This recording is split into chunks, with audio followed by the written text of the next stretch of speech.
درد داره. خب عجله که نداریم پدرم، آروم آروم قدم بردار. خیلی خوب. همش تقصیر توه. چرا؟ اونست که من با شما نبودم که. اگه رفت بودم برای تو چیزی بخرم موتور سوارا بهم نمیزد. بشین اینجا یکم باهاتون باز شه. ول کن با کیا ول کن بشین.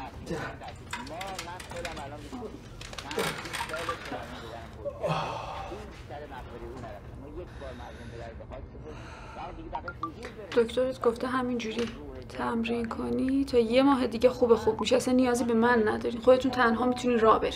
2-3 هفته از همین رو میگه.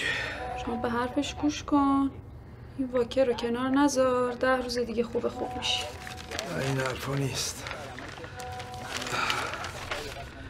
این پا دیگه واسه من پا نمیشه.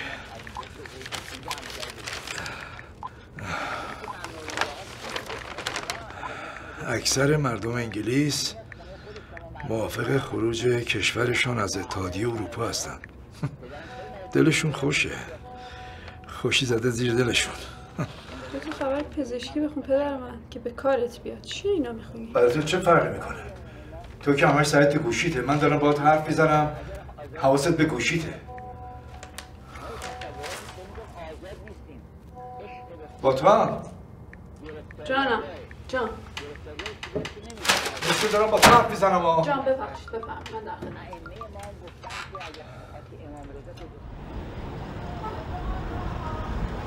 سلام آقای رئیسی، حال شما؟ من فرشته هستم.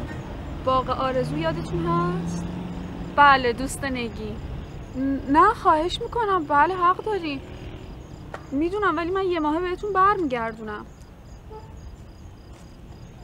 خب بخواین سفتم بهتون میدم که مطمئن باشی.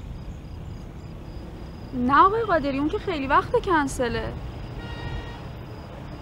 خونه رو گذاشتیم واسه فروش فعلا.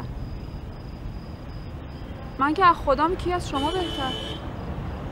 چطوری قزله؟ عزیزم نه بابا عشق و حال چی؟ نه به خدا یه چند وقتی بابا درگیر مریضی شده، در به در دنبال پول عملشم. قلبش خیلی وقت ناراحته. آره نه من فکر نمی کنم واسه جراحی مگه وام. خیلی خوب باشه، تو اگه میتونی پس پیگیری کن بهم بگو. قربونت برم، خداحافظ.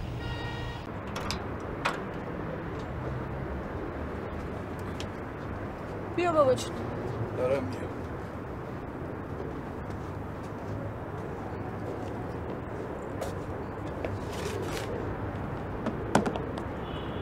بشین یه نفسی تازه کن. پلا رو خوب اومدی یا خودت تنها؟ بهتر شد. یه موتور میزن زیر پای بچه 16 ساله، اونم هی گاز ویراج. بر نزنی تو رو خدا. نمیتونه جمعش کنه، شاش تو تومونش آلاسکا میشه. کی باید تومونشو پس بده؟ برای رقابت با زمان در رسیدن به بهشتی بسیار کوتاه مدت برای آموزش این نکته به بچه‌ها چی شدی بابا؟ چرا صبر کردی من بیام؟ بابا صدا میشنوی؟ بابا چرا صبر نکردین تا من بیام؟ تو کی تو خونه پیدات میشه که من صبر کنم تو بیای؟ تو یا پیش دوستاتی یا کافی شاپی یا دنبال کار بیمه یا دکتری. دنبال کارهای خودم که نبودم، رفتم داروهای شما رو بگیرم. آره دنبال کارهای منی. خیلی خوب باشه بلند شین کمکتون کنم. دست به من نزن. خیلی خوب باشه من خودم بلند میشم. این عصا رو بگیریم.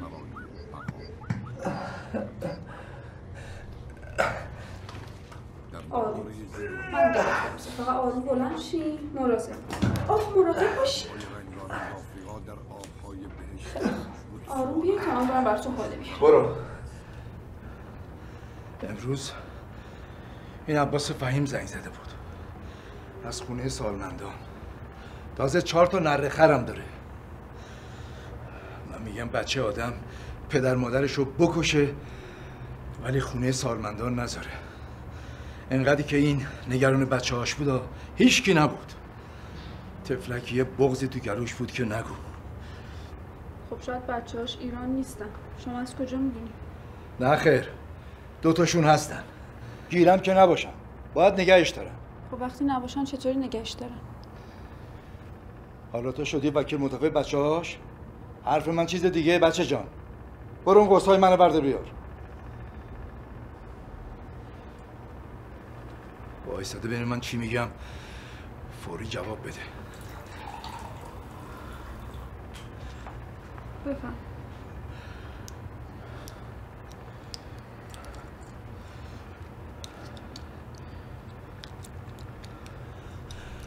خدا بیامرزه شهرزادو، اونم جواب میداد.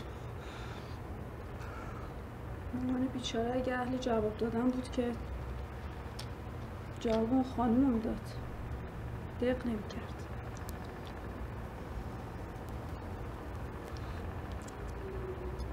بس دیگه.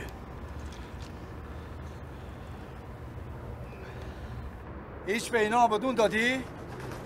رشته ببخشید نه حواسم نبود ندیدمش. الان جمعش میکنم، جارو خاک انداز میارم الان جمعش میکنم. بابا جون بچه که نیستی، ماشاءالله 30 سالته. اگه الان حواستو جمع نکنی پس کی میخوای به داد خودت برسی؟ بله درست. حالا اون گلدون نه یه چیز قیمتی. گفتم که از قصی ننداختم که دارم جارو میکنم تمیز شد دیگه. امروز بیایی دیره. آره الان پا میشم میام. یه طوری میگه انگار سر کوچه است. چطوری بیام؟ حالا مگه چه خبره اونجا؟ راستی بابا چطوره؟ هیچ، اومدم پارک سر کوچه یه بادی بکردم. بابا چند وقتی پاش شکسته، هر روز داستان دارم باش. آخه حیوانکی چطوری شکسته؟ موتوری بهش زده افتاده تو جوب. کسی هم نبوده بهش کمک کنه. یه ساعت داشته دست و پا میزده. آخر سر یه سربازه میاد میارتش بیرون. همه از اون روزم داره به تو دور میزنه. دیگه مدلش دستته دیگه. سربازه آوردتش خونه، نکردی یه تشکر کنه از یارو. این که دیگه عوض بشو نیست. خودم لنگشو داشتم. ولش کن. از من میشنوی؟ پاش بیا اینجا. به خدا نگران کارم نباش. چطوری بیام آخه تو این وضعیت؟ بابامو چیکار کنم؟ نمیتونم ولش کنم که اصلا نمیدونم خوب بشو هست نیست. ببین فرشته، من الان باید برم پیش بچه‌ها. اینجا کلی دوست پیدا کرده. شماره وکیل این کارای بالا کرده براتون می‌فرستم.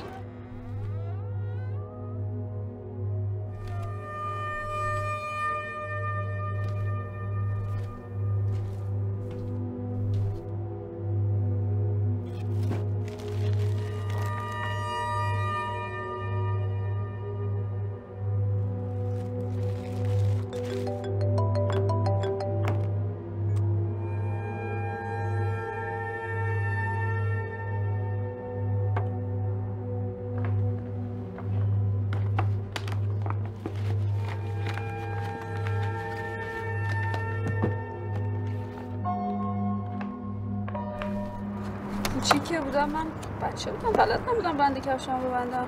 هی میگرفت زیر پام، اونم هرس میخورد. بعد داد میزد میگفت حواستو جمع کن فرشته میخوری زمین ها. بچه بودم دیگه، خوشم میومد خلاف جهت باد میدویدم، حال میداد. چشمام میبستم، ولو میشدم رو زمین. بعد یهو دیدم بالا سرم وایساده، دستش به کمر. من نگفتم حواستو جمع کن؟ نگاش کن، کفشاشو خراب کرده، بندش هم که باز نبستی، شلخته. بذار بابات بیاد بهش میگم. بفهم. ممنونم.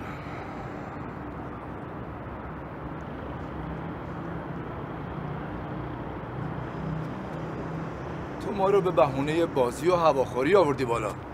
قرار نشد قصه ایران و توران رو تعریف کنی، حال ما رو بگیری. مامانی یه بازی بچگی با هم میکرد. فرشته نگهبان. بلدین شما این بازی رو؟ پس فقط تو بلدی؟ تو یه جغل بچه بودی من و مادرت این بازی رو میکردی. پس با مامان بازی هم میکردیم. باریکلا. من چشمتو میبندم. خب آها آروم ببند. فقط تقلب بی تقلب، چون تقلب کنی متوجه میشم بعد بازی رو باید. خب برگرد. موبایلت کجاست؟ رو میز. خب من موبایل تو میذارم قایم میکنم. بعد با صدای ضربه دست من اگر نزدیک شدی ضربه ها میره بالا، دور شدی ضربه ها کم میشه. فهمیدی؟ بله. خیلی خب من میرم موبایل تو بیارم.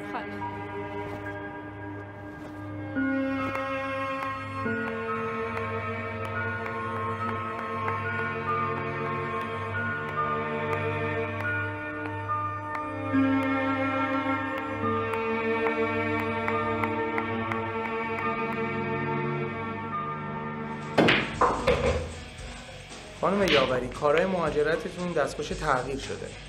هزینه‌ای که صحبت کرده بودیم به دلیل نوسانات ارز دلار نزدیک به 3 برابر شده. 3 برابر؟ ولی آقای پاکروان شما یه چیز دیگه به من گفتیم. باور بفرمایید از دست من خارجه.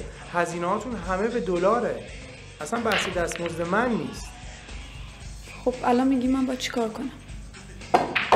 برای اینکه همه مراحلتون درست طی بشه، اونجا هم که میرسین یه مبلغی داشته باشین، حداقل 200 میلیون به دلار تبدیل کنین که من براتون یه حساب باز بکنم. ولی اینو شما الان دارین به من میگین. شما به من گفته بودین با 70 میلیون همه چیز حله.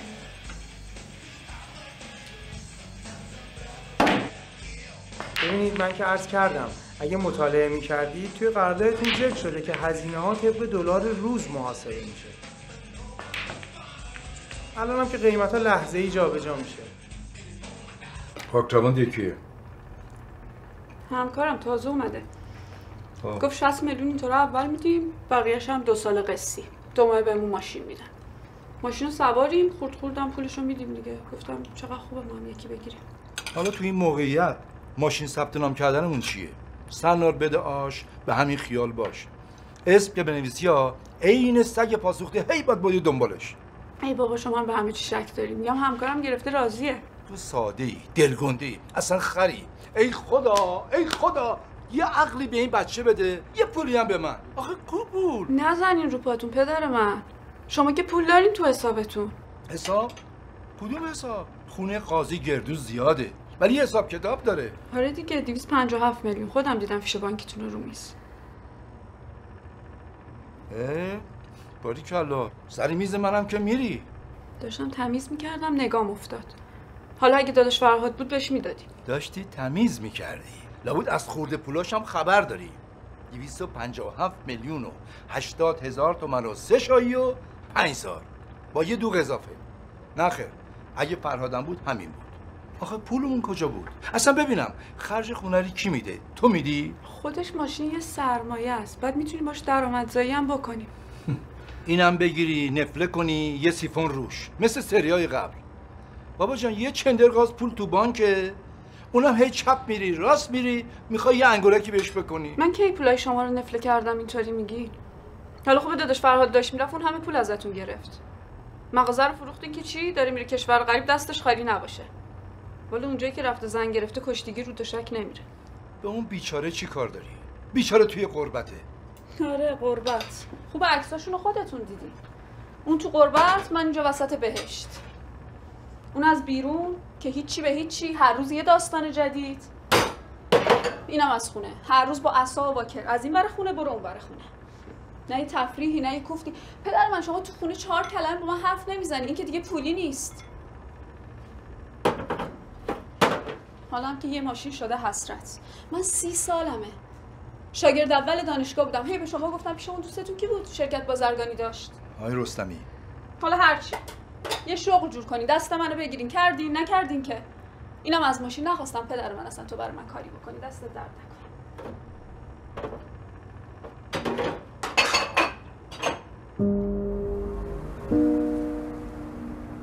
فرشته خیلی بدجنسی ها.